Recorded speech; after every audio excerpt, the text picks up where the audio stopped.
আসসালামু আলাইকুম। নাইমে অতি শেষ কাম শেষ করে আত্মাও দুই একের বইয়া রয়েছে। দেখেন এই যে এই দোকানের ভিতর আর এই বাইরে আপনার এই সোলিং দিয়া এই ডালাই দিয়া গ্যারাটিন দিয়া ইয়ে করছে। তো দেখেন আমাদের মহাসিন ফুজুর আর আমাদের মসজিদের ইমাম সাহেব আজকে আমার তালুই মারা গেছে, আমার স্বাস্থ্য ভাই শ্বশুর নাজিমুদ্দি। তো হুমায়ুন ভাই আর নাইম লগে আছে, নাইমের লগে আছে তাই কারিমুল। তো কারিমুলে আর এই কইতেছে আমার কাকা কাপড় বালা না, ছবি তুলেন না। তো দেখেন আমার নাতি আবার ভাইয়া ইমায় তারপরে মিম এই সবাই মিল্লা। তো আমি কি করছি দেখেন, আমি আমি বলছি যে তারা মেহমান, তারা চেহারে বসুক, আমি তাদের সাথে খাটে বসে। আর বিশেষ করে আমি পোলাপান্তের লোকে চলতে বেশি পছন্দ করি। পোলাপান্তের ফাঁকনা ফাঁকনা কথা, টেটনা টেটনা কথা মনে করেন এগুলো শুনতে মজা লাগে। দু একটা খোঁচাকাছি দেওয়ান যায়, কথাবার্তা শুনুন যায়।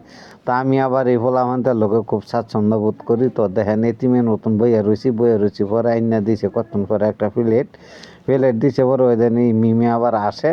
তো আস্তে আস্তে ওই আমার লগে লগে দেন না ভাইয়া আস্তে আস্তে। তো ভাইয়া নানার আজকে মনে করেন 7 দিনের দিন, তো আজকে মিলাদ পড়াইতেছে। তো ফাট করে প্লেটটা দিছে, আমি আন্দা নাতি হেমি চাইয়া রয়েছে। তো আমি আন্দা ফাঁকদা চুপ করে হাতে করে একটা গোছ নিছি গা। তো গোস্তের টুকরা নিয়ে আমি আবার খাওয়া শুরু করছি, এটা বুঝতে দিচ্ছি না। ওই যে হুমায়ুন ভাই আর নাই দেখাইতেছে কারিমুল্লা খাওয়া দাওয়া, এটা আমার চাচা বীর মুক্তিযোদ্ধা ধানা বাক্তার কন্ট্রাক্টর। তারপর আছে মুনতাহায় দেন খাইতেছে। তো আমার এটাও বাস্তি। তো চারশো ভাইয়ের ঘরে ছেলে মেয়ে, তো সবাই মিললে আজকে আমার তালুর জন্য আমরা খাওয়া দাওয়া করতেছি এবং দোয়া দুরুদ করছি তালুর জন্য আল্লাহ বেশ নসিব করে, সে না ফেরার দেশে চলে গেছে। তা আসলে একটা মানুষের ভালো গুণটা দেখতে হয়, নিজে গুণ দেখতে হয়। তার পরে মনে করেন খাওয়া দাওয়ার খাইতে কম খাইতাম না, যেটা মূল্য সেটা হোক। তো বাড়ি উলি কইতেছে ফ্যান পইরা দাও। আমি আর ফ্যান পরতাম না, দাওয়াত তো যামু তো লঙ্গি ভিন্দা দামু, খাওয়া দাওয়া করতাম। তো এটা হলো আমার বাস্তি জামাতা।